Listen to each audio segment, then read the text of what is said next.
episode is one that I can't believe I didn't think to record sooner. And it's just a quick overview of 4 of my favorite micromoment activities and how and why you might want to do them. The first one is called bilateral doodling, and it just involves drawing with both of your hands. This has been shown in fMRI scans to increase the connectivity and the communication between both hemispheres of your brain, and it's also just a lot of fun and easy to do. All you need to do is pick up a pen or a crayon or a marker in both of your hands. I like to use one that's a little easier to track in my non-dominant hand, and set a timer for 2 minutes. Then just draw anything you want. My personal favorite is overlapping isosceles triangles, but you can draw squares or spirals or caricatures. Anything you want that just gets your brain thinking and moving in a way it doesn't normally. The second one is called Make It a Metaphor, and it just involves looking around at any object in your environment and creating a metaphor about how it describes your current state or how you're feeling. The other day I did one of this paperclip is me trying to hold too many things together. And I found that the objectivity I felt looking at another object and describing how it described my current state helped me take some of the self-critique out. I had been feeling like I couldn't do so many things, but then I realized when I described it in the metaphor of the paperclip that the paperclip wasn't designed to hold 90 pages together, and I wasn't designed to hold 90 threads together. It helped me feel a little more grounded and connected to where I was, and a little less self-critical. This next one is a good one to get outside. You can also do it indoors, and it's one that when I first heard about, I actually thought sounded pretty silly, and I almost didn't do it.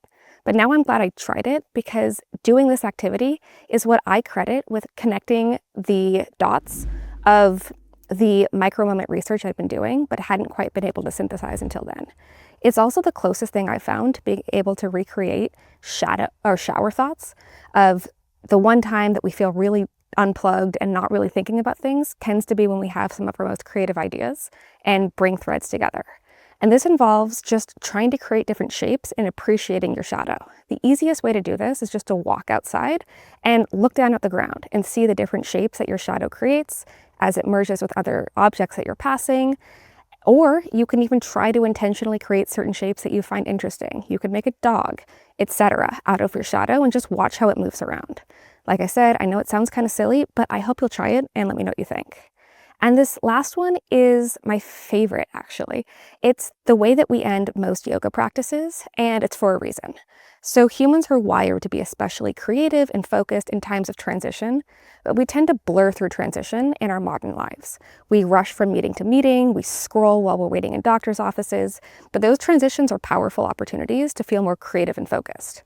So this is just called Shavasana, and Shavasana means corpse pose, because in yoga, we're honoring the death of a practice and the possibility and transition that it creates for something new.